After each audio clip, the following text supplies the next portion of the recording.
sobre soros. Que isso, gente? Um negócio de progresso aqui, que eu não sei se foi de vocês ou se foi do meu computador. Na aula passada, nós falamos sobre soros e vacinas. Eu expliquei para vocês a diferença e tudo. Nessa aula, eu trouxe para vocês alguns exercícios do Enem com essa temática. Eu encontrei, no slide, tem 15 exercícios, só para vocês terem uma noção de como esse assunto ele é recorrente, né? E por isso que ele é tão importante, por isso que eu quis trazer para vocês.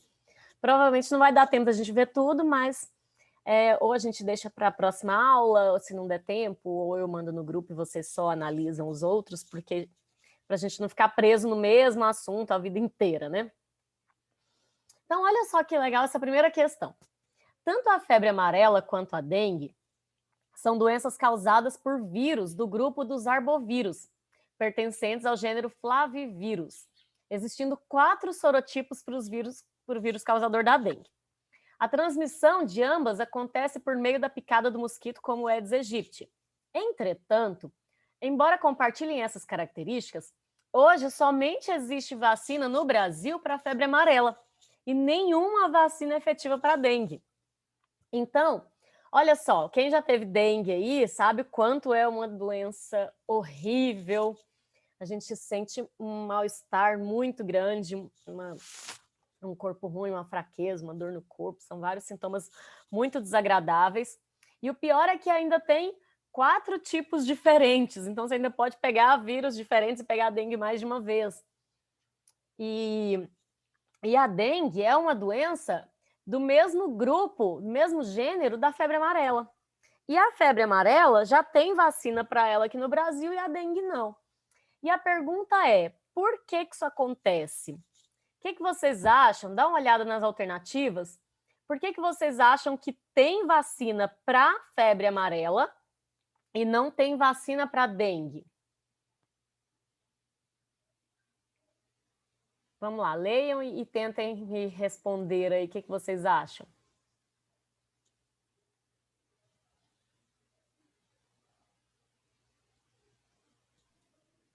Eu acho que é a letra A. Letra A. Maior taxa de mutação do vírus. Deixa eu só admitir o pessoal pedindo para entrar aqui. Maior taxa de mutação do vírus da febre amarela do que do vírus da dengue? Mas não tem vacina para a febre amarela? Então, se a maior mutação fosse da febre amarela, não teria vacina para ela. Então, não é letra A.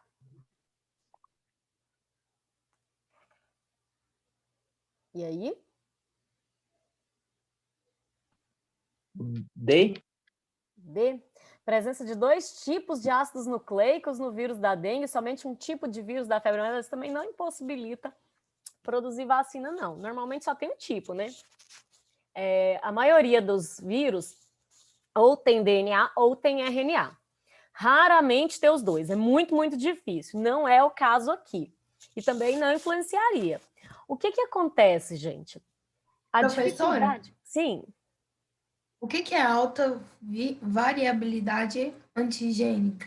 Alta variabilidade antigênica é uma capacidade muito grande de sofrer mudanças contra agentes que vão destruir o gene do vírus.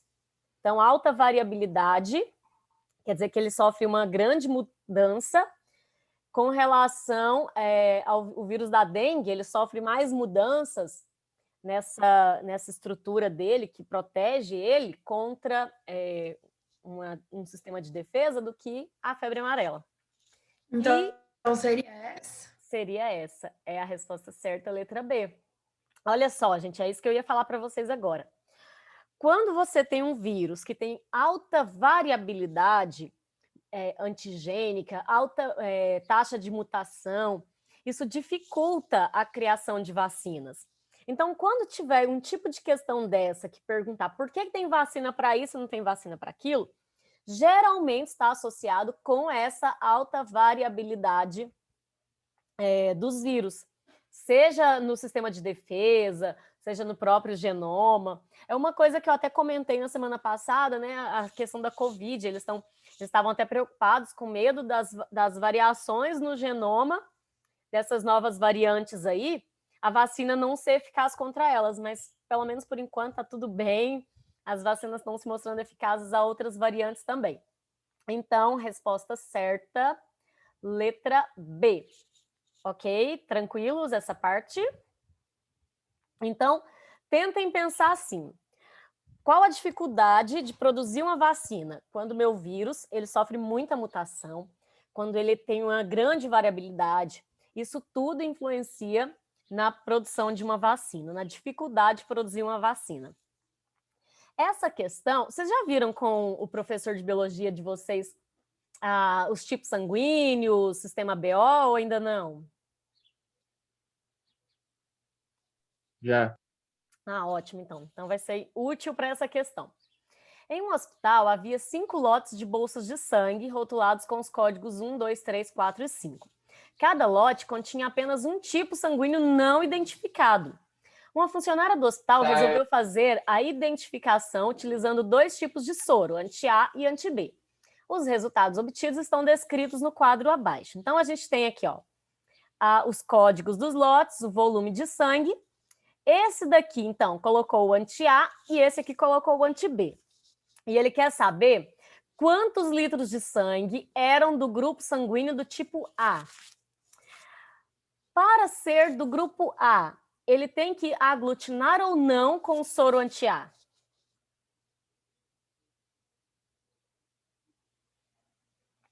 Sim ou não, gente?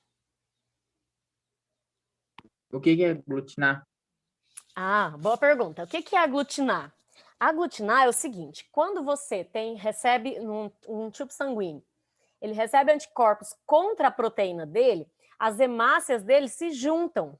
Isso é aglutinar, é essa junção, essa união das hemácias, tá? Então, se o soro, antes da gente responder essa questão, vamos só dar uma revisada aqui. Bom que vocês já viram, então vai ser mais rápido. Então, o sangue do tipo A, o genótipo dele, a carga genética, a gente chama de IAIA ou IAIzinho, né? Nessa classificação aqui fala que é AA ou AO. O sangue B, ele vai ser o IB ou IBzinho. O sangue AB, ele é heterozigótico, IA e B. O sangue O é recessivo, Izinho, Izinho. E aí o nosso sangue, ele tem 2 coisas importantes. Ele tem o aglutinogênio e as aglutininas. O aglutinogênio é o antígeno que fica nas hemácias, é uma proteína. O sangue A, então, produz essa proteína A. E ele tem no seu plasma anticorpos anti-B. O sangue B tem a proteína B, tem anti-A no seu sangue. O sangue AB apresenta as 2 proteínas e não tem anticorpos. O sangue O não tem nenhuma das 2 proteínas e tem os 2 anticorpos. E quanto ao fator RH, o sangue pode ser positivo ou negativo. Positivo é dominante, errão, errão ou errão, errim. E negativo, recessivo, errinho, errinho. Se ele é positivo, significa que ele tem essa proteína do fator RH. Se ele é negativo, significa que ele não tem essa proteína. Então, quando a gente analisa as transfusões sanguíneas, como o sangue O, olha só, ele não tem nem o A e nem o B, ele pode doar para todos. Por que ele pode doar para todos? Porque ele não tem o B para o anti-B aqui reagir, ele não tem o A para o anti-A reagir, e o AB não tem anticorpos, então tanto faz.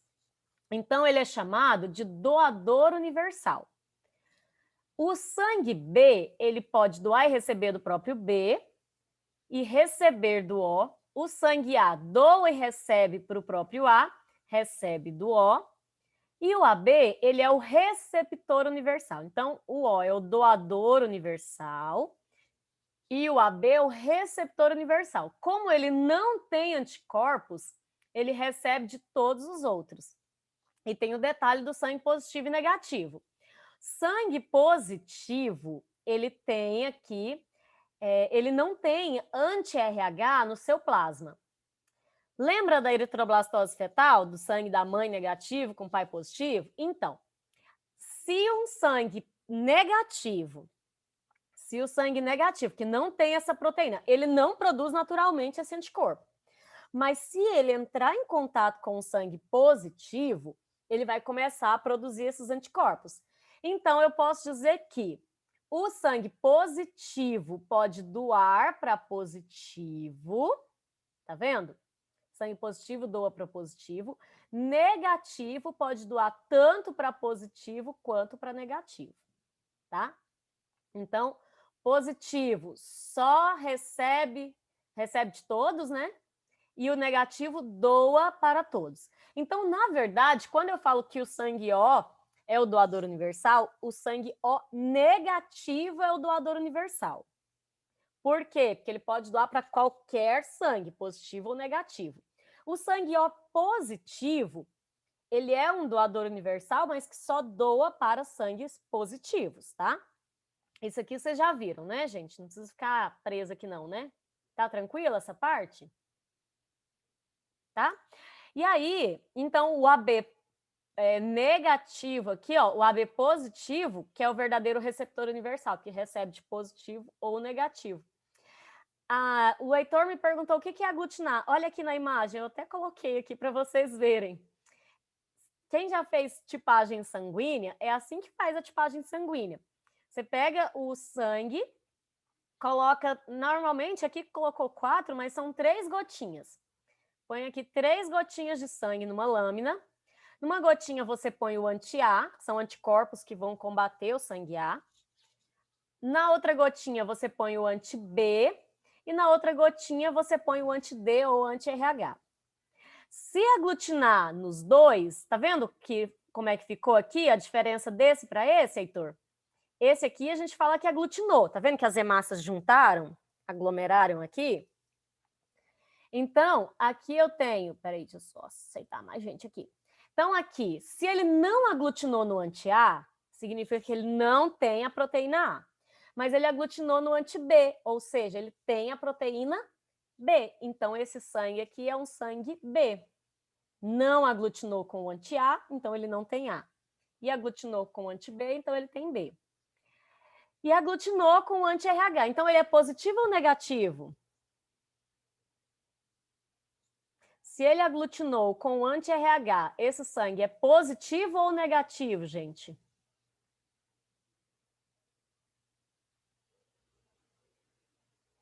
E aí? Negativo? Se ele aglutinou, é porque ele tem a proteína que reagiu com o anticorpo. Eu estou colocando anticorpos. Então, se ele aglutinou, ele é positivo, tá? Olha só. Quando aglutina, é porque tem aquela substância. Se aglutinou com o anti-B, então ele tem o B. Se aglutinou com o anti-A, então ele tem a proteína A. Se aglutinou com o anti-D ou anti-RH, então ele tem a proteína positivo, certo? Aqui, ó, mesma coisa. Então, a Rizão, quando ele é dominante, ele é positivo. Ele é positivo. Não, ele é dominante, né? Ele é positivo, dominante positivo. Então, olha aqui, ó, assim que é feita a tipagem sanguínea. Ó. O sangue A, ele vai aglutinar com o anti-A, não aglutina com o anti-B. O sangue B, ele não aglutina com o anti-A, porque ele não tem A, mas aglutina com o anti-B. Sangue AB aglutina com os dois. Não tá dando para ver aqui no meu slide, mas e o O? Até bom não aparecer para me perguntar para vocês. Qual que ele vai aglutinar? O anti-A, o anti-B, ou os dois ou nenhum? Sangue O. Os dois.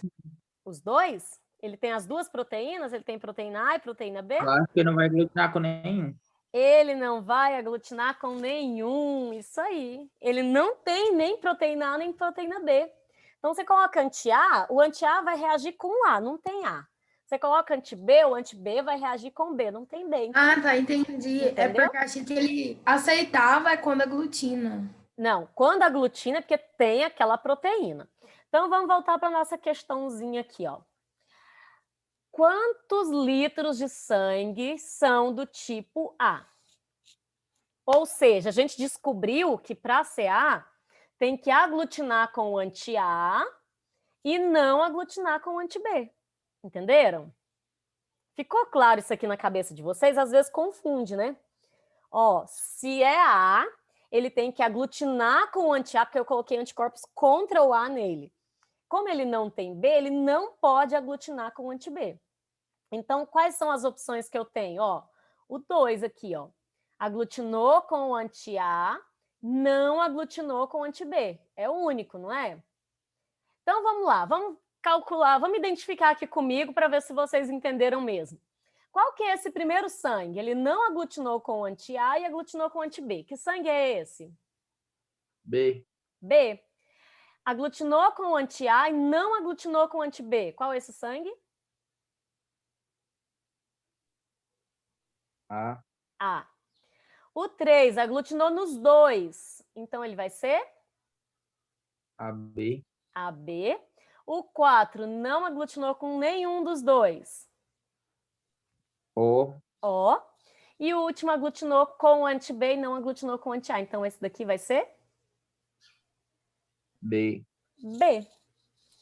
Tranquilos? Entenderam? Então, qual a resposta, gente? Qual desses sangues aqui, quantos litros de sangue A está disponível lá no hospital? 25. 25 Professora, eu não entendi direito. Qual parte?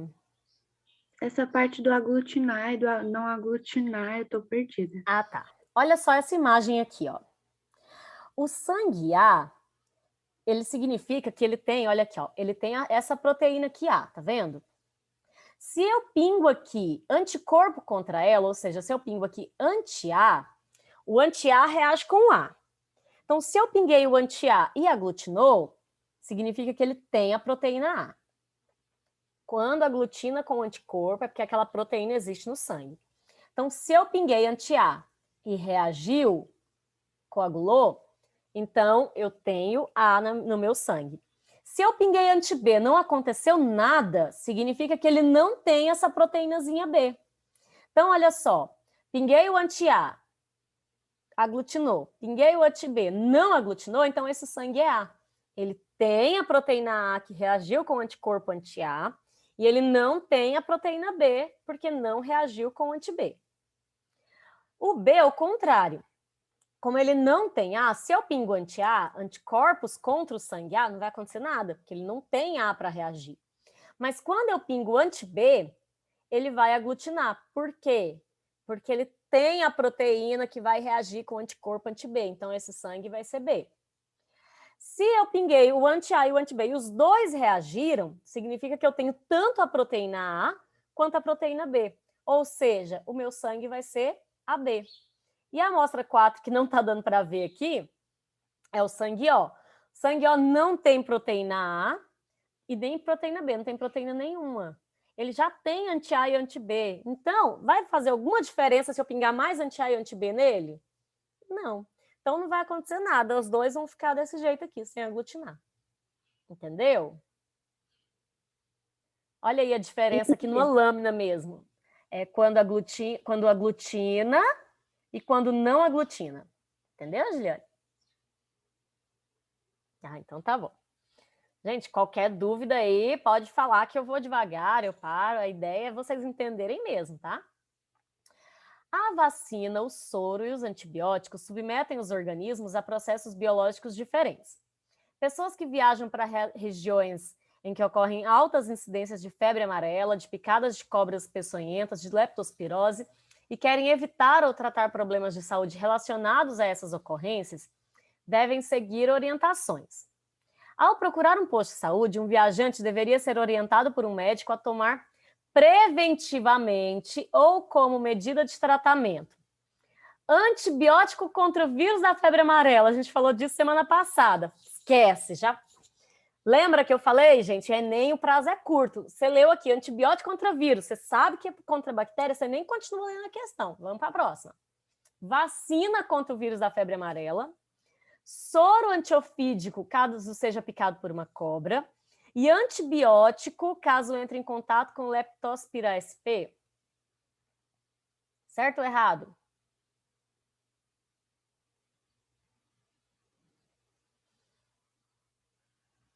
E aí? Tá certo, gente. Vírus, a febre amarela, a gente viu lá na primeira questão que tem vacina contra ela. Quando você é picado por uma cobra, você tem que aplicar um soro com anticorpos prontos. e existe antibiótico no caso da leptospirose, que é questão ali relacionada, como eu falei para vocês, a alguns micro-organismos, né, que podem ser tratados com antibiótico. Às vezes, você fica em dúvida, por exemplo, mas leptospirose, será que tem antibiótico para isso? Lê as outras. Soro contra o vírus da febre amarela? Não, você sabe que é vacina. Antibiótico ou soro, tanto quanto como o vírus da febre amarela, como para veneno de cobra, e vacina contra a leptospirose. Soro antiofídico, vocês sabem que é de cobra, contra a leptospirose. Então, às vezes, na dúvida, né? Se você ficou em dúvida aqui, dá uma lida nas outras que te ajuda a responder.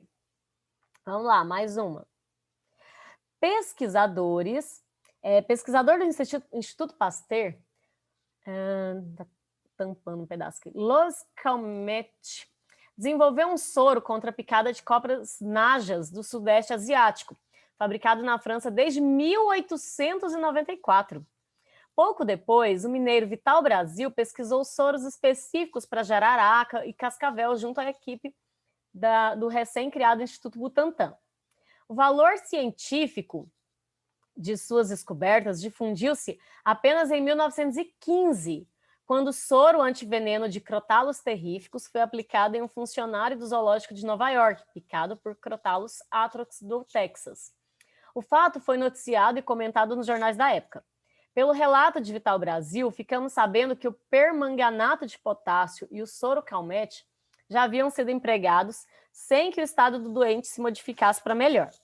A ação do soro específico não se fez esperar.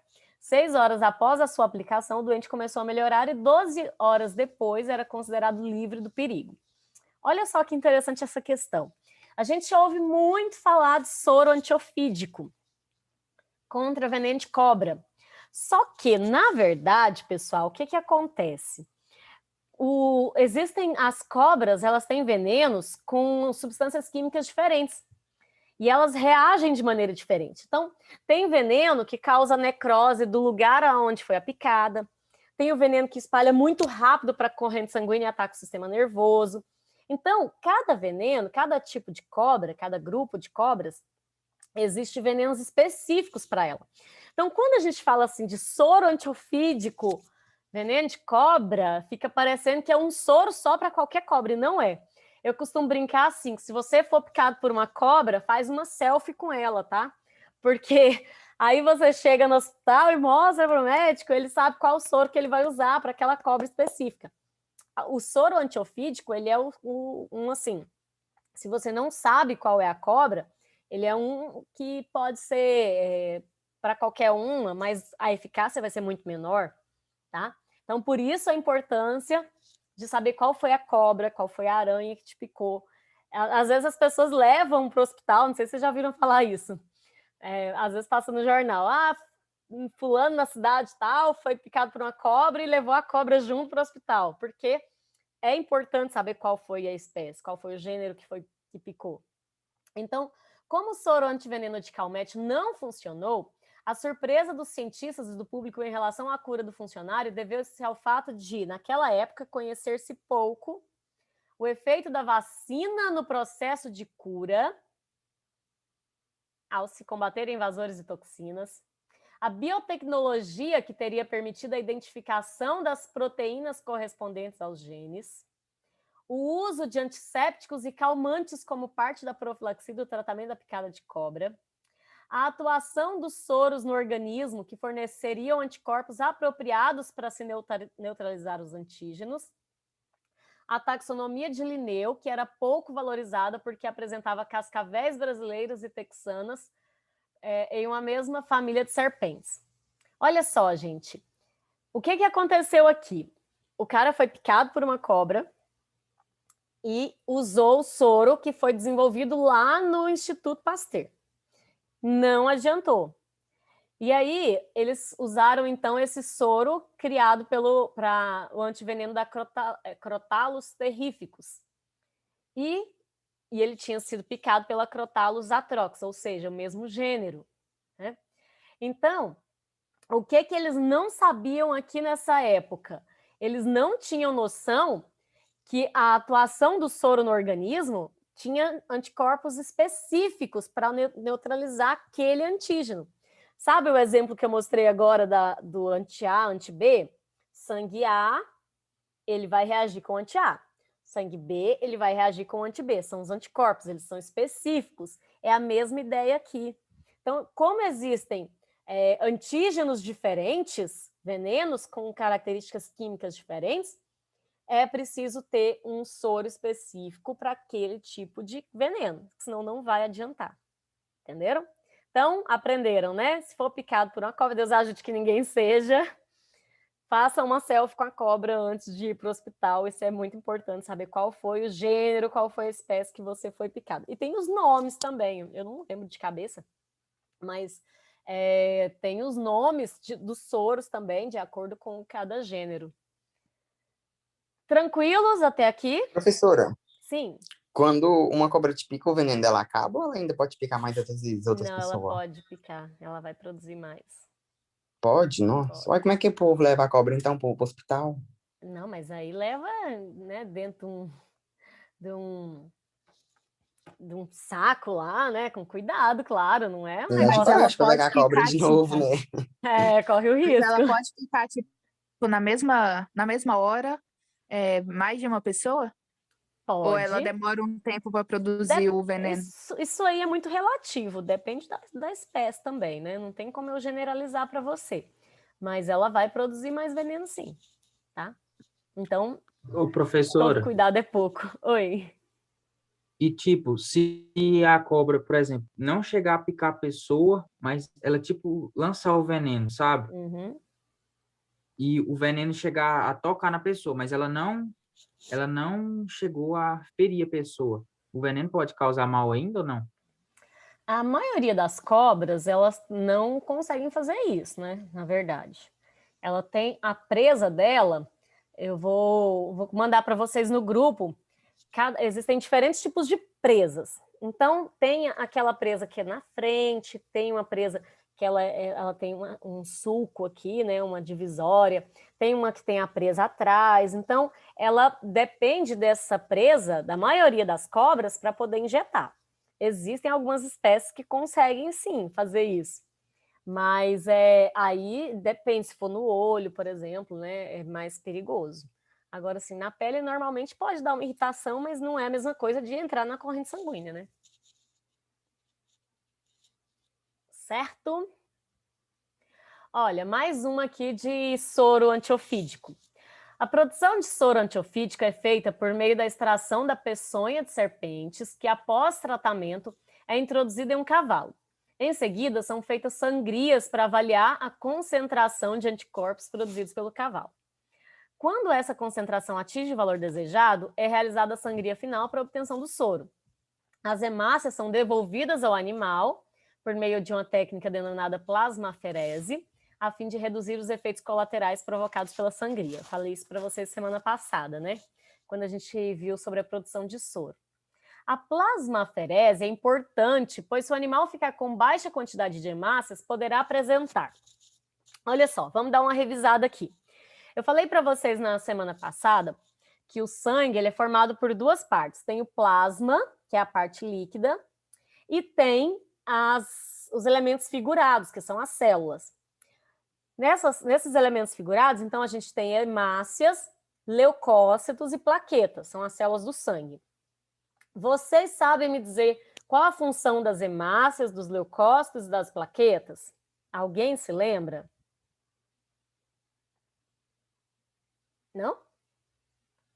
Olha só, gente, as hemácias são responsáveis pelo transporte de gases no nosso sangue.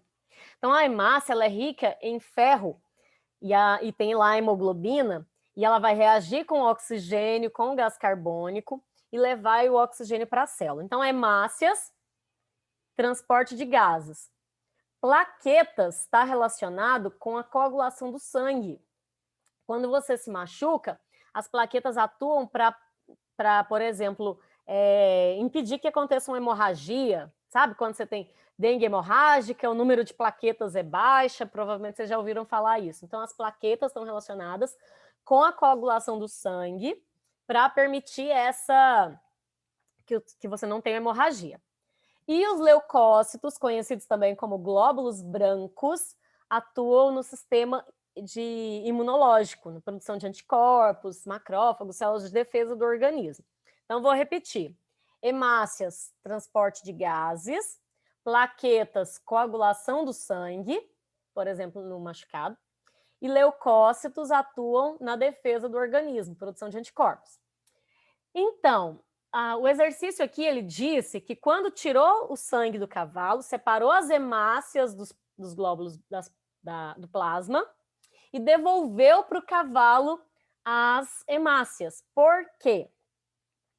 A única coisa que você tem que saber para responder essa questão é a função das hemácias. Qual que é a função? Pode apresentar, né, uma baixa quantidade de A hemácias. letra E? Letra E, problemas no transporte de oxigênio. Então, febre alta e constante? Não, redução da imunidade seria os leucócitos, né? Plaquetas? Oi?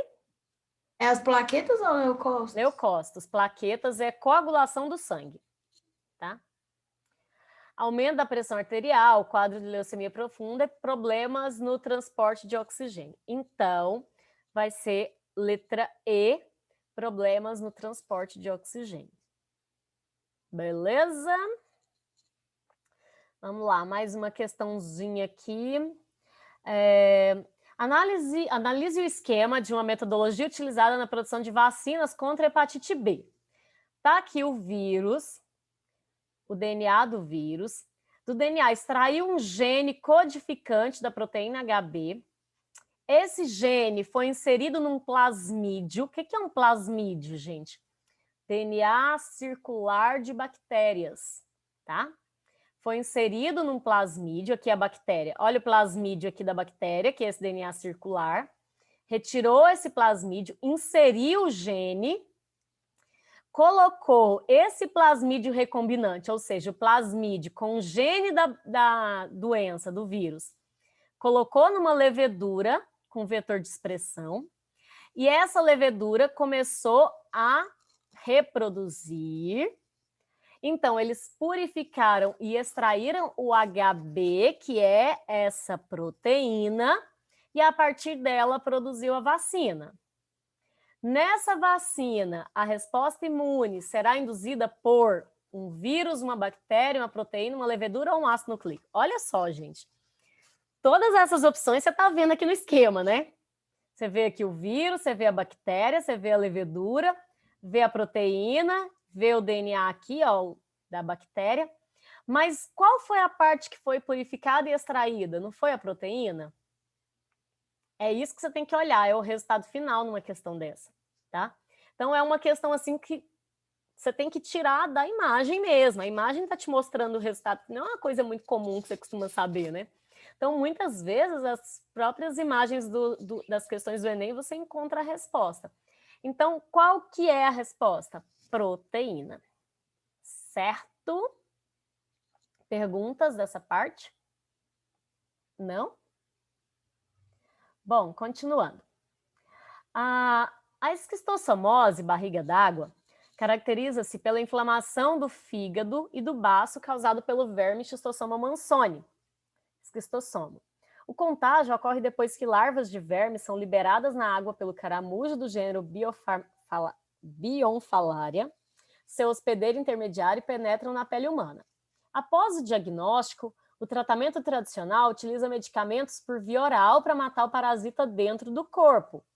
Uma nova estratégia terapêutica baseia-se na utilização de uma vacina feita a partir de uma proteína extraída do verme, que induz o organismo humano a produzir anticorpos para combater e prevenir a doença. Uma vantagem da vacina em relação ao tratamento tradicional é que ela poderá... Olha, quando você está com barriga d'água, a esquistossomose, né, que é causado por esse verme, Schistossoma mansoni, então o verme, ele entra, as larvas do verme entram no caramujo, reproduzem, saem na forma de um outro tipo de larva, que é a filariose, que entra através da nossa pele. Então é muito importante uma forma, se cair uma questão dessa, como é que você faz para evitar pegar a esquistossomose, evitar pegar a barriga d'água? Não entrar na água onde tem caramujo, tá? Associei esquistossomose ou barriga d'água, água aonde tem caramujo. Beleza. E aí, ele falou assim que existe uma vantagem de fazer, ao invés do tratamento tradicional, que é você tomar remédio para matar o verme, é você tomar uma vacina. A vacina, gente, isso é muito sério, isso aqui eu também falei semana passada. A vacina vai impedir a penetração do vírus na pele? Não, ele vai entrar. Vai eliminar o caramujo para que não haja contágio? Você toma uma vacina e elimina o caramujo, assim, né? Tudo a ver. Impedir o acesso do esquistossomose especificamente para o fígado. A vacina não vai deixar o verme ir lá para o seu fígado. Eliminar o esquistossomo antes que ocorra contato com o organismo. Eliminar o esquistossomo dentro do organismo antes da manifestação dos sintomas. Qual que é a resposta certa? Já deixei claro que a primeira A e a B tá fora, né? Muito sem lógica. Qual, Lucas? Letra E. Letra E, isso aí, muito bem. Elimina o verme, ele vai entrar, né? O parasita, ele vai entrar no seu corpo. Só que antes que você manifeste os sintomas, ele vai lá, já produz a reação rápida e destrói e não deixa que isso se espalhe ali no seu corpo. Isso aí, foi o que eu falei na outra aula, gente. Tomar vacina da Covid não te impede de pegar Covid. Te impede de desenvolver os sintomas mais graves, né? De parar na UTI, te protege de outras formas. Mas não impede você pegar. Não sei se foi na turma de vocês que eu comentei, ou se foi na outra turma, que eu vi uma reportagem que um asilo tinha uns 30 velhinhos lá com Covid, todos vacinados, segunda dose. Nenhum grave, nenhum estado grave. Então imagina se não tivessem sido vacinados, quantos velhinhos que não poderiam morrer ali nesse asilo, né? Porque espalhou ali. Um senhor começou a ter um sintoma assim leve, aí resolveram fazer o teste de todo mundo, aí viram que tinha uns 30 lá que estavam doentes. Mas não manifestou sintomas graves. Então, por isso a importância da vacina. Você não impede de pegar a doença, mas você não vai manifestar os sintomas graves da doença.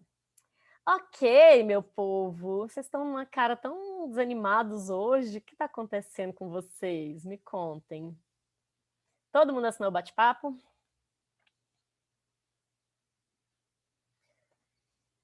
Então, menos de 1 minuto, alguma pergunta?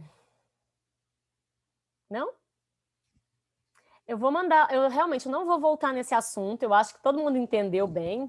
Eu vou mandar o slide no grupo, e aí tentem responder as outras questões. Vocês viram que tem um slide com a pergunta e o outro com a resposta, né? Aí coloquem ele no modo da apresentação, respondam e depois passa para ver se vocês acertaram e façam esse teste aí, depois me conta como é que foi o resultado, se saíram bem, se entenderam. Se tiver ficado alguma dúvida em determinado tema, me avisam a palavra que vocês não entenderam, que aí eu faço na próxima aula, tá bom? Beijos. Tchau, tchau. Até mais, gente.